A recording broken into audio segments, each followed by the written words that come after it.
Well, hello there. Welcome at Lazy Short Dungeons, where Willem-Jan and myself, Pepijn, will talk and build a dungeon from scratch. We've been playing D&D and other tabletop RPGs for many years now, and would like to show people what it is to make your own adventure. Here we go. Do you say a lot? If I would be a knight, Yes. they would call me Sir Amelot. Well, that's funny because tonight we are gonna talk about Spectrum. Yeah. So today we are going to design a dungeon, a puzzle dungeon specifically, around the theme Spectrum. Well, and a spectrum could be a lot of things because there are a lot of Spectra. spectra. I know plenty of people who are a bit on the spectrum. Yeah, but let's not go that way Let's not. because that would be like looking in a mirror. Yes.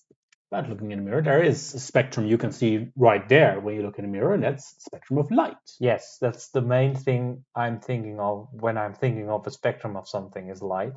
You of course have spectrum of sound, which is more difficult, I think. Yeah, it's more like a range, but still it's practically the same. It's just a range of frequencies that you can observe.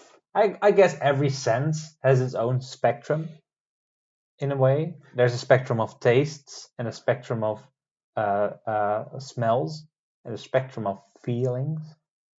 Yeah, spectrum of touch, yeah, sure. But even though that's the case, I think the spectrum of light is more playable. So we would have a puzzle dungeon based around different colors. Yeah. Maybe for the audience at home, Pepijn, what is a puzzle in the terms of a RPG like Dungeons and Dragons? Puzzle is a situation for the players to solve, pretty much. Yeah. That's in the broadest sense. And a puzzle could be as simple as a locked door. It could be a riddle. It could be a maze. It could be a room where various items are, and you have to find the right one. All those things are puzzles. Yeah. So in a certain sense, it's a problem without an aggressive solution. Yeah. Well, sometimes you can use an aggressive solution. And as some of my friends say, violence is always a key. Hey, that's funny because keys go on doors. But most puzzles have alternative solutions that do not include violence. Yeah, and that could include abilities, items, Absolutely. connections maybe that the players have and that they can utilize to Yeah. solve their obstacle. Indeed. So one of my favorite puzzles, I haven't played this puzzle, I've only heard about it, but I think it's very telling of what kind of puzzles I like, is I believe it's in an RPG called Morgborg, where one of the adventures includes a statue, and it's a normal statue apart from one thing, and namely the statue is missing an eye, and on the place where its eye should be, there is a lot of blood, like blood stains. Yeah. I think a lot of people will, spoilers ahead,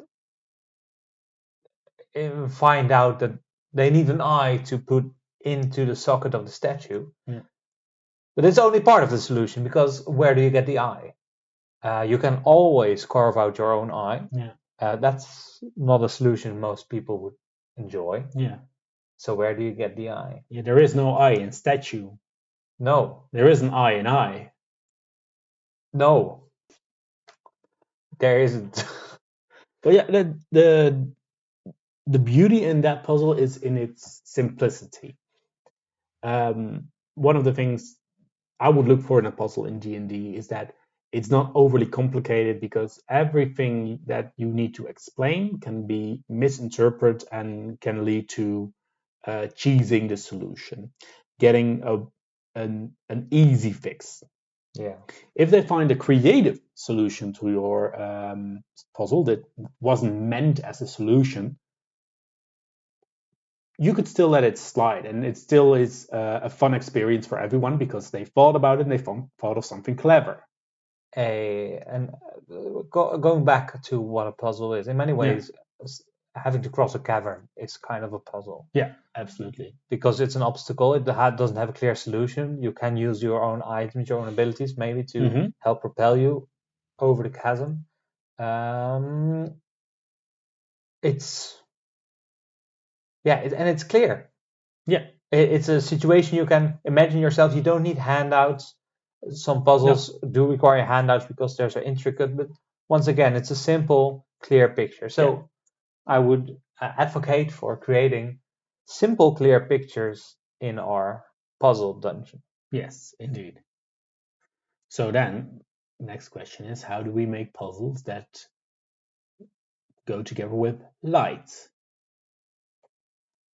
You could give people different sorts of lights and then use the combination of different lights to create certain colors and try to match that on certain spots. Yeah, there's two things here, I think. One is how do you create the light, and two is what do the lights do.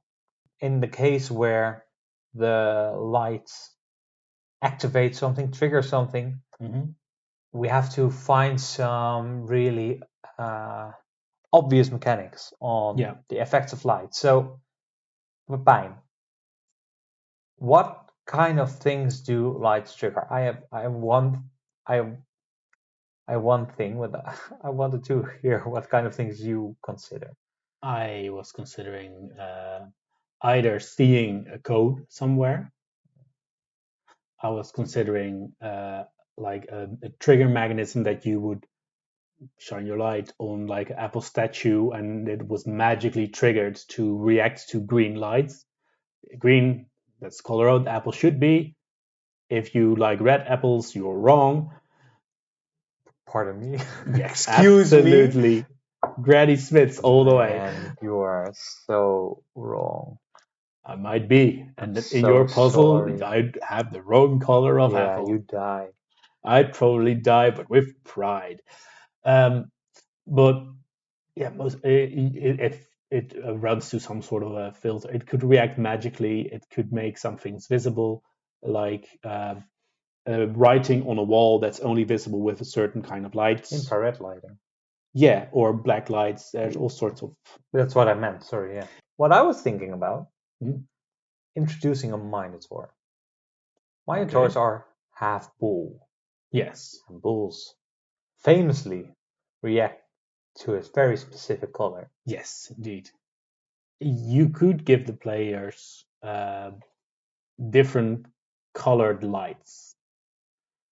And if you have 3 different colored lights, a red one, a blue one, and a green one, they can already combine those to make different colors, and you have all sorts of different solutions for different issues. That's why the Granny Smith apple comes in. That's like an introductory puzzle. There's a door with an apple on it, and if you shine it with a green light or the red light, it's a proper apple, and the door opens. Then later on in the puzzle, you'll find different colors or items that should be a certain color, but they're white. So there's slight variation, but there's still more to be done with it. And maybe you could have add in some sort of a mirror puzzle, and there could be like a receptor at one end, but you can't shine at it directly, but you can put a couple of mirrors somewhere in a certain way to get there. Or the light might be fixed.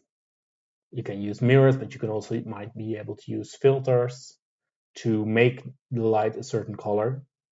I think mirrors is so. You mentioned what if we gave people all kinds of light. I think the idea is good, but what if we have a location where in one spot there's a green lantern, in another spot there's a red lantern, in another spot there's a blue lantern, and they have to combine the lights by using the mirrors.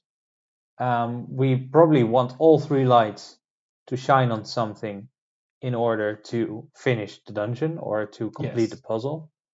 If every light has a challenge, we already have 4 challenges in total. The complete challenge and one for every light. And that's the simplest version of this, right? Yeah. So then, So so if, don't for give example, them mirrors. Let them find the yeah, mirrors. let them find the mirrors is a very Yeah. good idea, but also obstruct the paths. Yeah. So we know we have to reflect the light into the other room, but we only have one mirror. There's 2 corners, and in one of the corners there's like a spider web blocking light. Yeah. So this solution is obvious. The mirrors still have to be found or have to be made. The spider has to be got rid of. Well, whatever it is, it doesn't necessarily. If it's a minotaur, you can maybe lure it away with the red light. You have to give feedback in a way that makes sense, so that people know that they're on the right path. Right now, it's simple enough, but if they just find a painting with only the green bit not colored in, and they have a green light in the back, most people will connect the dots. Yeah. And especially if you build upon that, then they will go, oh yeah, it's just like the other puzzle. You're training them. Yeah, exactly. But how do you make consecutive puzzles harder? Maybe, and it's not necessarily making the puzzle harder to solve, but making the obstacle harder to get rid of. The first light had to be activated on a Granny Smith apple. Yeah. The second light the second time the green light has to be on something. It's still an obvious. It's a leaf or something. Yeah. But it's harder to get it there because you need another mirror or you need to get rid of an obstruction. It's not the puzzle that increases difficulty. It's the gathering the resources. Yes. That makes it harder. Yeah. Yes, indeed.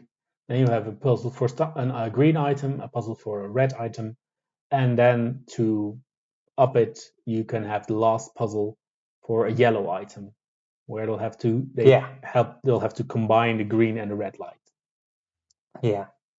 Do we, and this is maybe skipping ahead a lot, do we want the end thing to be combine all 3 lights and get your prize? Yeah, and then just get white lights. Yeah, exactly. So it's you have to point it towards a star or something. The moon. Moon's considered white mostly. Yeah, let's go. Dark moon, make it white. So we have the moon, yeah, the Minotaur, or should I say Moonotaur? No, you shouldn't. You really shouldn't. Shut up. I'm sorry. So we have a squiggly path with a single mirror and some sort of an obstruction. I like the idea of a spider, but maybe it could be a bigger obstruction. Or more light relevant. So a glass spider or something. Like something that also kind of has to do with light, even though it doesn't. So you feel like they're thematically connected. Yeah. What's a good theme for another light creature? Maybe the opposite of light, a creature that creates darkness around it. Ooh, yes. So he stops absorbs the light. Like a black hole. No. I like the spider idea, but then the web, instead of white webbing, it's completely dark webbing. Oh, Jesus. And you cannot see the light travel through. And maybe you can actually talk to the spider and convince it to move. Or you'll have to shoo it away, and maybe it doesn't listen, but you'll have to offer it something. He feeds on light. Maybe you find some fireflies. Maybe he tells you, sure, I'm fine letting the light through, but I have to take the light from your eyes, and you can only see black and white from now on. Sure, you can go really dark with that kind of thing. You know, black and white, not dark. Oh, excuse me. There could be release the light. A magical mirror that actually has a quest before he mirrors your light. Before he's willing to help. Yeah, I like that. and that he can just like I want to taunt you, and then you shine blue light and it comes out green. I'm like, I want to be helped by the most beautiful person in the room. yes. Or it's like, oh, show me something. Yeah, reflect the statue of Zeus into my face. That you have to dress up in a certain way, or and then he'll be like, oh, you look silly. All right, I'll help you. Yeah. Why don't we make all the mirrors talking mirrors? If you are making me consider having it be a mirror folk. Like those are living entities with bodies and like faces that are mirrors that you want to that you have to convince to help you. This is so much more fun now. Yes, yes. Certain conditions. Gotta say, up to this point, it was kind of boring. So that the walking mirrors are. But the talking mirrors are actually making this interesting. So it's more of a mirror puzzle really than a light puzzle, but it's still you are still using the spectrum of light to solve shit. And they'll have little quests for you before they are willing to move or actually and you have reflect your lights. And you have to have like 4 of them in order to complete your star. So you need to have a few quests done. Yeah. And how perfect would it be if you have a vampire in your team? Because it cannot. Now we have to have a vampire. We have to have a vampire. We have to have a vampire. We're having a vampire here somewhere. What do the mirrors want? So I have like a standard kind of list for mini quests that you can do, mm-hmm. And one of them is either sing a song or make a poem. Good, love it. One of them is just a very material thing. It doesn't really matter, but like they need something that's worth a considerable amount of gold. This sounds to me like a 2d6 table. Yeah. Where 2d6. No. It gets easy. Don't worry. The first one is the method, and the second thing is what they want to see or hear. So you have 1d6 is or write a poem about, or mold some clay into, or tell a story about, or make the sound of. That's the first die, and the second die could be what you actually want. Like I want about a hummingbird, about the sun, about the moon. And then you roll 2d6s and they make the sound of a moon. Yeah, make the sound of the moon. Good luck. It will be up to us to have proper combinations, but with those two, you have a very small amount of information for the DM, and still with a lot of possibilities to give to the players. I agree. I'm going to make. We have to make this a D4 table for space reasons, but D4, D6 is a lot. Fair. That's like a quarter of the text. Yeah. Okay. D4 it is. So write a poem. I also really like the make sound. Yeah, because you want something that needs as little prep as possible. You can ask them to make a drawing. It's easier than asking people to write a song or to mold something out of clay. Or molding something out of clay, you either have to do it in game or out of game, and in game it's too easy, and out of game it's too hard. Yeah. And the song is very close to either a poem or a sound. So yes. Make me experience. Those mirrors are inside this compound. They've been living there every time. If we add rain, make me experience rain. Yeah. And you can do it. You can throw water over them or whatever you, but make them experience something. Yeah. Thunder. Yes. Or lightning. Fire. Fire is good. Death. Ooh. Rough, but doable. I think so. Suddenly the Minotaur has a use. Who whoever gets the short straw has to shine a red light to the Minotaur in front of the mirror, and then he'll come right at you. I'm kind of feeling like maybe the dungeon is in black and white, and you introduce color to it. Everything is black and white except for the color you are shining. Yeah. Oh, that's good. Willem-Jan, you're cooking. Let's go at this methodically. We have a location with doors, and there's puzzles, and there are characters. We have the spider on the dark web. We have a vampire. We have a minotaur. You might have a vampire. We might have a vampire. I still don't know how to. I also don't know how to incorporate. Like the mirror people don't know there's a vampire. Yeah, they don't know there's a vampire, but there is a vampire, and the vampire is absolutely appalled because he never has anyone to talk to. Oh my! He can't even talk to his own mirror image, and he's constantly being bullied by the dark web, the bull. Oh my! That's a clip for sure.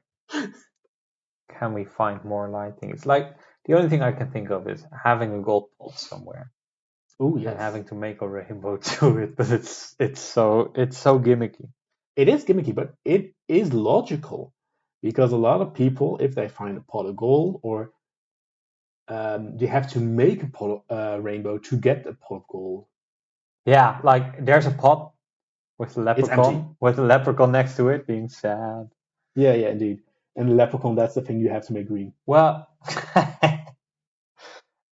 well, first it's just like a garden gnome next to a pot, and it's fully gray. But if you shine a green light on him, he becomes alive. It's a leprechaun, and then he's sad because his golden pot, which isn't even golden yet, you'll have to shine a yellow light on it. Jesus, and then you have you can do so many things here. You have a green light, you have a leprechaun. You have a yellow light, green and red. You have your golden pot. And then you need the blue light to complete the rainbow. And then you're done. But the good thing about it is that it is a building puzzle, because you start with just one color. Yeah. And then you have two colors, and then you need all three. And the second color, yellow, is also a combination color. Yes. I like this more than the paintings that randomly drop. Sure, but yeah, me too. And also more than the moon, because moons are a little random. Yeah. It's like there's like a chasm. It's a chasm, and there's a pot there, and there's a gnome sitting there. You shine green light on it. It's a leprechaun. Oh, and at that point, you know how to cross the chasm. You just need a rainbow.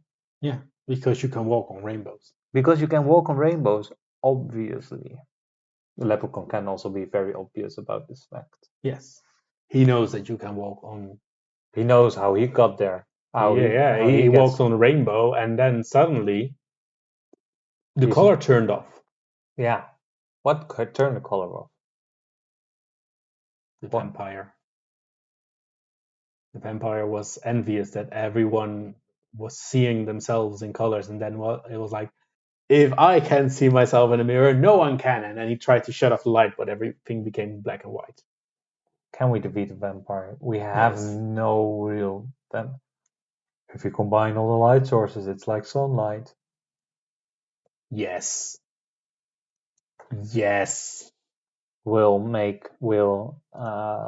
reset the curse, or will evaporate the curse of the black and white. I really love the idea of the vampire and the reason why he turned off the color. Yeah. Trying to turn off the light, but instead he just turned off all color. The other side of the chasm, there could be a door that's slowly closing. No, you just have to get there and back again. It's let's make that part easy. Yeah, you want the gold. Yeah, and it's so heavy that you cannot fly there with a kind of fly spell. Yeah, it's so heavy to fly it with you. Yeah, gold is quite heavy. Gold is quite heavy. Those are large And also, bars. up till that point, you don't have the gold yet. It's a big. Oh, that's true. The gold has to be created by light. So in the case that you can fly, and you have made the yellow light, which is already 2 light sources, including red, which has a Minotaur somewhere. I love the idea of the red light being somewhere and the Minotaur just guarding it. Like, Yeah, just standing there. this is mine. There used to be so much red in this cave, and it's all gone except for this red light right here. Doesn't have to be the only Minotaur. There could be others roaming around. On the random encounter table. I do want to point out to you and the listeners that I'm writing this down in red for some reason. Fair enough. For if a Minotaur sees your scribbles, then he'll be like, fuck that notebook. Yeah, kills it instantly. No, just the Minotaur just cradling himself in front of the red light, being all sad, and there's only light there to left.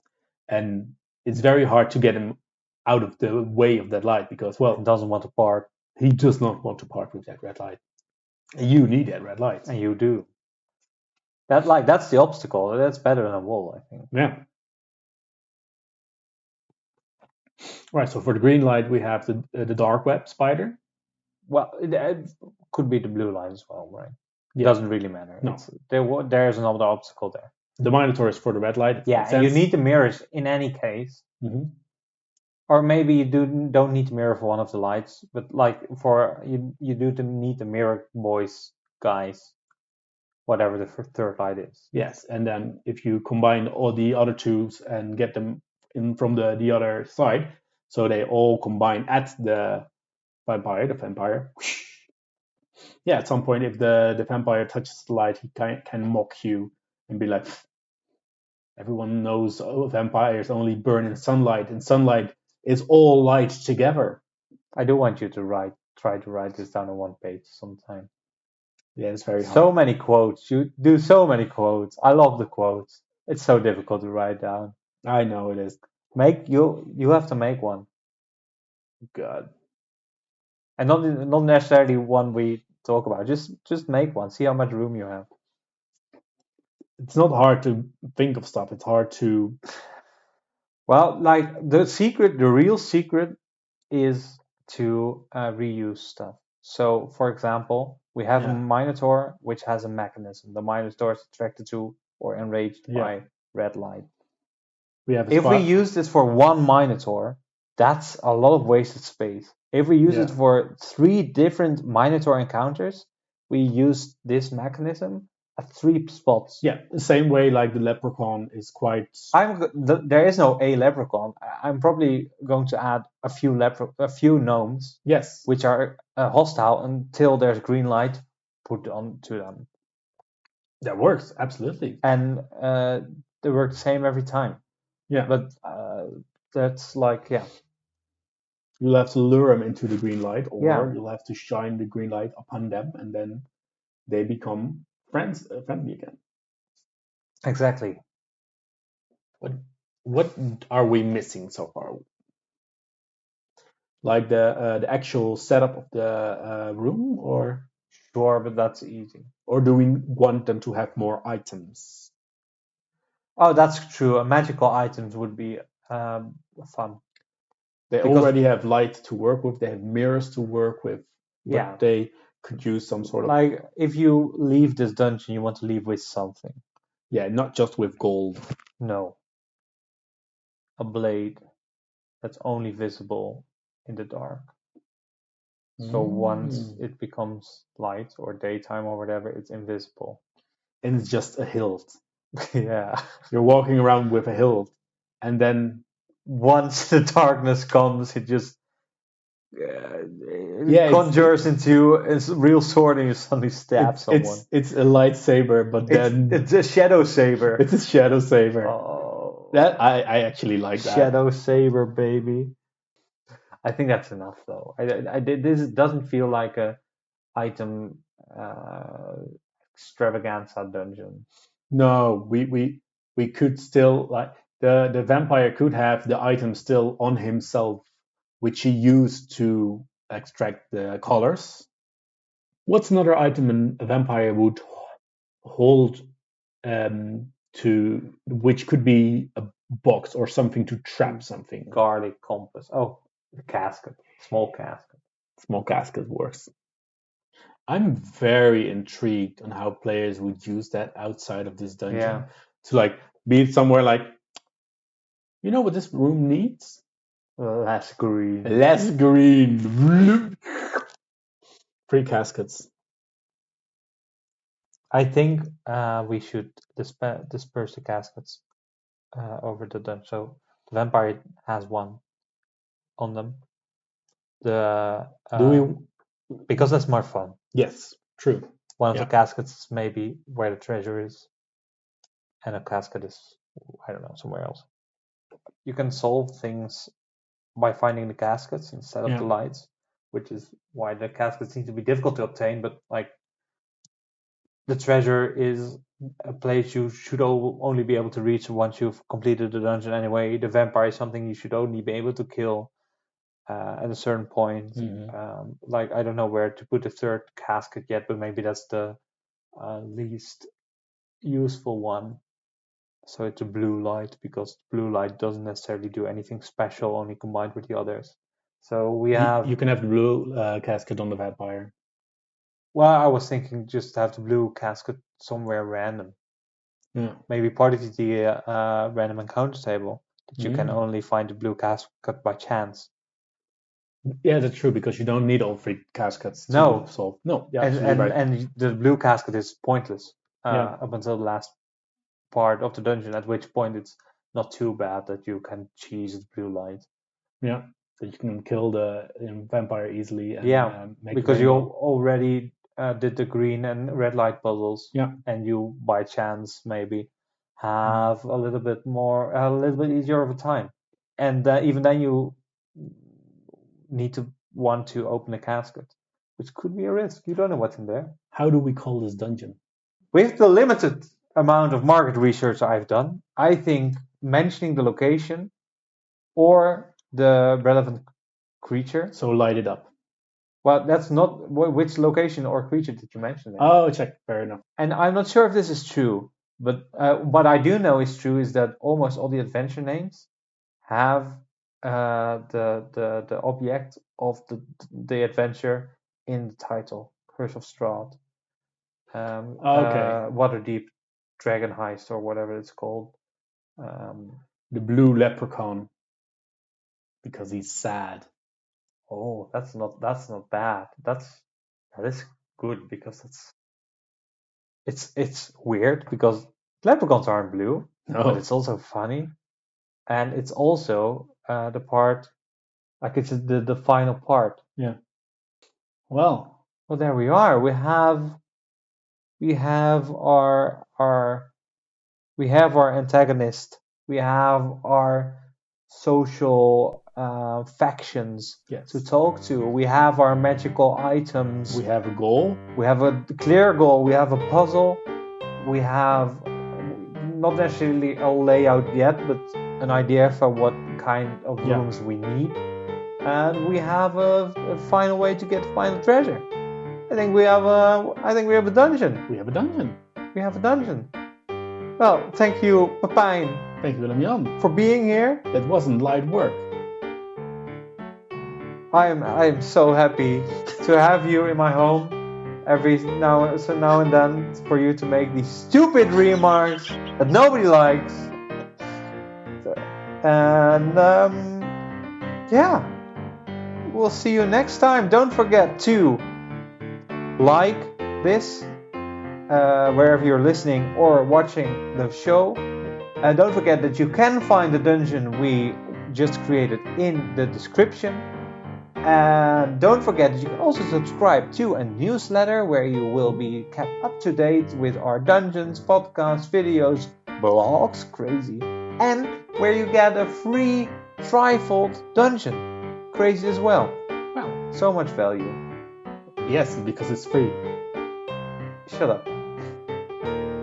We'll see you around, hopefully in a month or so. And otherwise, have a fun time dungeoneering.